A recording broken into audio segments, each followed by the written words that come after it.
तो भाई लोग क्या हाल चाल। तो शुरुआत होती है वहीं से जहां लगता है गौरव मर गया है, लेकिन असल में ऐसा नहीं है। वो बस इस सीरीज के पावर सिस्टम का हिस्सा है, यानी कि मरने जैसा दिखता है पर असल में उसके अंदर कुछ बड़ा चल रहा है। शायद इसका पूरा राज एपिसोड 4 में खुलने वाला है। अब बहुत लोग कह रहे हैं भाई साइतामा को गारो को यहीं खत्म कर देना चाहिए था, क्योंकि अब जो होने वाला है वो सब गड़बड़ वहीं से शुरू होती है। कट टू साइतामा के अपार्टमेंट सीन पर। वो अपने गैंग के साथ है। साइतामा लौटता है गारो को ढूंढने के बाद, लेकिन उसे पता ही नहीं कि वो गारो से मिल चुका है। हाँ भाई, पिछली बार जो डायनेन डस वाला बंदा था वही गारो था, पर साइतामा सोचता है कि बस कोई रैंडम आदमी जिसने पैसे नहीं दिए।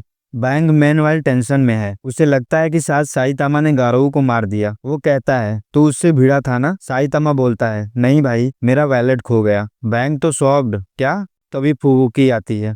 वो वही कैबेज लेकर आती है जो साइतामा ने वहीं छोड़ आया था, और साथ में बिल भी। हाँ, वही बिल जो पिछले एपिसोड में वो फुबुकी पर छोड़ गया था। फिर आता है डॉक्टर कुसेनो, वही साइंटिस्ट जिसने जिनोस को साइबोर्ग बनाया था। अब सीक्वेंस देखने में सिंपल लगता है, लेकिन भाई जो आगे की स्टोरी जानते हैं वो समझते हैं। ये सीन बहुत इंपॉर्टेंट क्लू दे रहा है आने वाले टाइम के लिए। अब कट करते हैं मॉन्स्टर एसोसिएशन की तरफ। यहाँ रॉयल रीपर और बग गॉड आते हैं। बोलते हैं कि उन्होंने गारो को मार दिया, पर ग्योरोग्यो जानता है कि गारो सच में नहीं मरा। उसके चेहरे से ही लग रहा होता है कि ही नोज समथिंग। फिर हीरो एसोसिएशन की बात चलती है।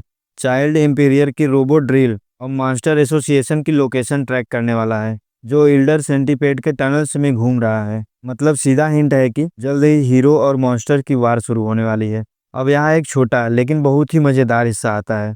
हम पहली बार मॉन्स्टर एसोसिएशन की स्लाइस ऑफ लाइफ साइड देखते हैं। कैसे वो अपनी दुनिया में आराम से रहते हैं, बातें करते हैं, स्ट्रेटजी बनाते हैं। मतलब ये दिखाया गया है कि वो सब बेवकूफ विलन नहीं है। उनकी भी पर्सनालिटी है, ईगो है और अपने ड्रीम्स। देखते हैं राइनो रेसलर जो इस सीजन में फाइट करने वाला है। फिनिक्स मैन जो बोलता है कि शायद मैं ही अगला मॉन्स्टर किंग बनूंगा। सुपर एस जो आने वाले एपिसोड में दिखेगी। हेलफायर और गेल जो फ्लासी फ्लैश के बारे में बात कर रहे हैं। और फिर प्योर ब्लड द वेम्पायर जो खुद को जन्म से मॉन्स्टर कहता है, जो बाकी मॉन्स्टर को सूडो मॉन्स्टर बोलता है, क्योंकि वो इंसान थे जो बाद में मॉन्स्टर बने। और वो खुद क्या प्योर बॉर्न मॉन्स्टर है। बहुत रेयर कंसेप्ट है जो अभी तक बहुत कम एक्सप्लोर किया गया है। बातें हैं कुछ नए मॉन्स्टर्स पर। Devil long hair, neon, dragon level executive और रॉयल रिपर की मुलाकात G5 रोबोट से होती है। G5 वो रोबोट है जिसने मेटल नाइट के कटे हुए सिर को अपने पास रखा हुआ है। वो कहता है कि उसे रिवर्स इंजीनियर करेगा,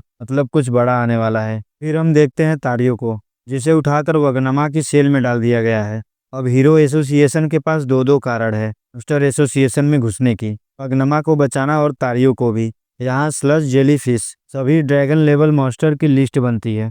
overground rover, gums, evil natural water, neon, president ugly, homeless emperor, black spermatozoon, योरोग्यो और आखिरी में ओरोची। अब देखो भाई, हीरो की टीम में ज्यादातर डीमन लेवल हैं, और यहाँ हर बंदा डीमन लेवल या उससे ऊपर। मतलब hero association versus monster association. और फिर आता है एपिसोड का सबसे जबरदस्त एंडिंग सीन। कैमरा जूम करता है गारो के शरीर पर और उसका हाथ हिलता है। Is alive. दोस्तों, गारो अभी जिंदा है और अगले एपिसोड में वापस आएगा, पहले से भी ज्यादा खतरनाक रूप में। गाइज, ये था वन पंच मैन सीजन 3 एपिसोड 3 का पूरा ब्रेकडाउन। तो बताओ गाइज, आपको एपिसोड कैसा लगा? कमेंट में बताना।